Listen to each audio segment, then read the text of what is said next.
जब एक रोटी के 4 टुकड़े हो और खाने वाले 5, तब मुझे भूख नहीं है, ऐसा कहने वाले सिर्फ एक होती है, वह है माँ। दोस्तों, मैं वरुण और आप देख रहे हैं मैजिक मसाला। आपका स्वागत है हमारे मैजिक मसाला चैनल पर। हम इस चैनल पर आपको मज़ेदार पहेली सुनाते हैं। और दोस्तों, हर सोमवार के दिन 9 बजे हम एक कहानी आपको सुनाते हैं, जिस कहानी से हमको थोड़ी सी प्रेरणा मिलती है। मैं कहानी पढ़ता हूँ, जिस कहानी से मुझे सीख मिलती है। सोचता हूँ कि अपने सब्सक्राइबर को, अपने व्यूवर को भी वह कहानी सुनाऊँ, जिससे कि उसे भी कुछ सीख मिले। तो बने रहे हमारे साथ, बिना बात को बढ़ाए आज का कहानी स्टार्ट करते हैं। तो यह कहानी का शीर्षक हमने दिया है कि ठंडी रोटी का रहस्य। ठंडी रोटी का रहस्य के माध्यम से आपको यह कहानी सुनाने वाला हूँ। तो दोस्तों, चलिए कहानी सुनिए। एक गांव में रमेश नाम का लड़का रहता था। रमेश आलसी और कामचोर लड़का था। कुछ दिन पहले ही उसके पिता का बीमारी से देहांत हो गया था। रमेश अपने माँ के साथ गांव में रहता था। रमेश पढ़ने के बहाने स्कूल जाया करता था। स्कूल में अपने दोस्तों के साथ मौज मस्ती करता था। दिन बीतता गया और रमेश भी जितना ज़्यादा बढ़ता गया उतना ही बिगड़ता गया। रमेश जवान हो चुके थे और धीरे धीरे उसका आदत भी बदल गया था। दोस्तों के साथ इतना घुल गया था, इतना बिगड़ गया था कि वह शराब भी पीने लगा था। यह खबर माँ को पहुँचती है।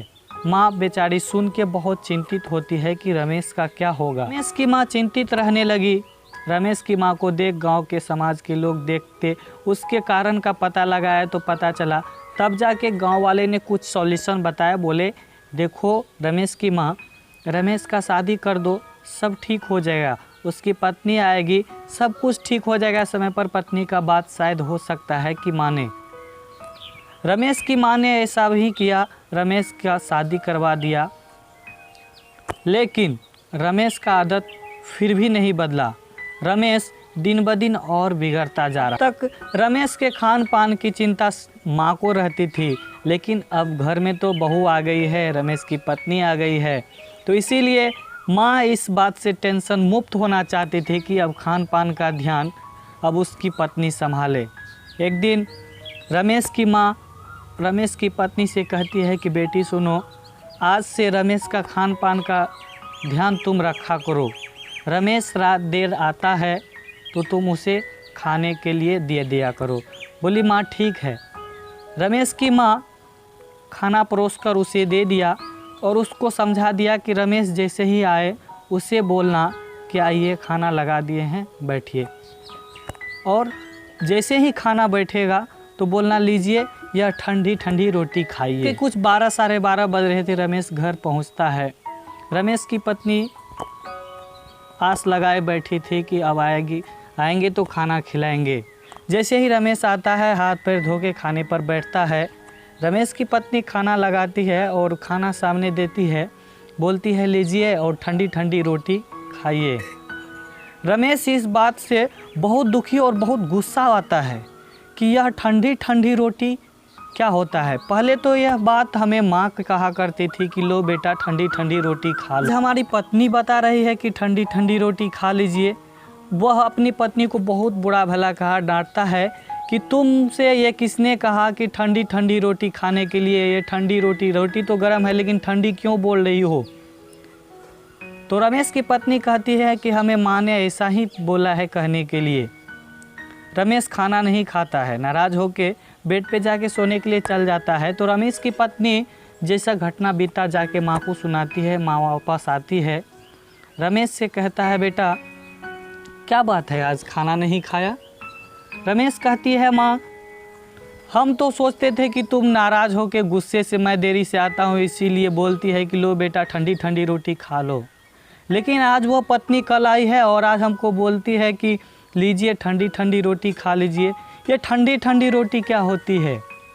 माँ समझाती है, बेटा तुम्हारे पिता को मरते हुए आज 12 वर्ष हो गए हैं। पिता ने जो कुछ कमा के दिया है उसी में से यह रोटी आती है।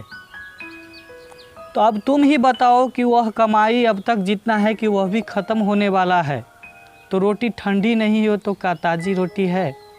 जब तक घर में ताज़ा पैसा नहीं आएगा, कोई कमाई नहीं आएगा तो ताज़ी रोटी कैसे होगा। रमेश को बात समझ में आ गया। रमेश सारी बात समझ गई। माँ को बोलती है, ठीक है माँ, तुम इस बात की फ़िक्र मत करो, अब हमें समझ आ गया। उसके सामने ठंडी रोटी का रहस्य खुल गया था और आज रमेश को अक्ल का ठिकाना आ गया था। रमेश ने सब कुछ चेंज कर दिया।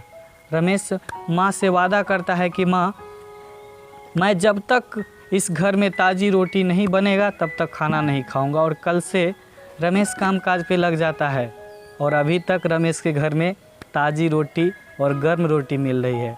दोस्तों, आशा करता हूँ कि यह कहानी आपको पसंद आए और आप भी अपने घर में गर्म और ताज़ी रोटी खाने का कोशिश कीजिए। अपने आलस को दूर भगाइए, बुरी संगति से दूर रहिए, बुरे दोस्तों से दूर रहिए।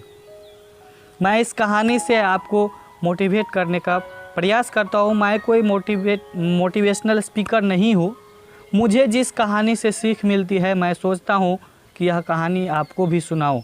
तो दोस्तों, बताना कमेंट में कि यह कहानी कैसा लगा। अगर वीडियो पसंद आया तो प्लीज़ वीडियो को लाइक कर देना, और भी पसंद आए तो अपने दोस्तों में शेयर कर देना ताकि आपके दोस्तों को भी कुछ ज्ञान मिले। दोस्तों, अगर आपने हमारे कहानी के और भी वीडियो नहीं देखे हैं तो ऊपर आई बटन पर लिंक आता होगा, उससे देख लेना।